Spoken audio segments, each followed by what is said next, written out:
Share जिस पर तगड़ा दबाव बना हुआ है, लेकिन उसकी बात करते हैं। एक बार कमेंस का चार्ट वापस लेकर आइए। कमेंस अब F&O का टॉप लूजर है, करीब करीब 5% नीचे। अब क्यों आई ये डिक्लाइन? गोल्डमैन ने आखिर इसको क्यों डाउनग्रेड किया है? कंचन के पास चलते हैं। कंचन, बताइए। जी, यहाँ पे डाउनग्रेड कर दिया है, सेल की रेटिंग दी है और जो नया लक्ष्य दिया गया है वो घटा के कर दिया है 2,900 रुपए का। अब जो CP-CB4 ट्रांजिशन है उसके चलते डीजल जेनसेट को 15 से 25% तक महंगा बना दिया है।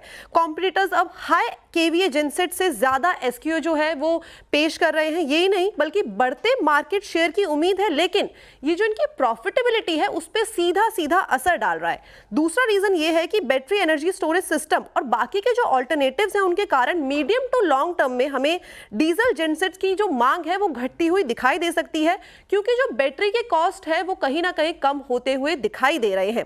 इसके अलावा कमजोर मैक्रो एनवायरनमेंट और स्ट्रिक्ट एमिशन नॉर्म जो आए हैं उसके चलते एक्सपोर्ट ग्रोथ भी है वो भी कहीं ना कहीं धीमी पड़ती हुई दिखाई दे रही है, जिससे अब गोल्डमैन सैक का मानना है कि नियर टर्म में जो मार्जिन्स है वो हमें कहीं ना कहीं धीमे होते हुए दिखाई देंगे। मीडियम टर्म की ग्रोथ भी मॉडरेट रह सकती है और इस पूरी की पूरी थीसिस को पूरा होने में करीबन 1 से 2 क्वार्टर का समय हमें देखने को मिल सकता है, क्योंकि जो नए इंजन है उसमें प्राइस डिस्कवरी हो रही है और जिनसे डिमांड जो प्री बाइंग है यानी कि जुलाई 2024 तक के बाद इंक्रीज होने की भी उम्मीदें जताई जा रही हैं। ओके, तो शुक्रिया कंचन। गुरांग जी, कोई व्यू कमेंट्स पर? खरीदारी की राय है हमारी, हालांकि जो हमारे लक्ष्यांक थे अनुज जी उसके आसपास या थोड़ा बहुत ऊपर चल रहा है।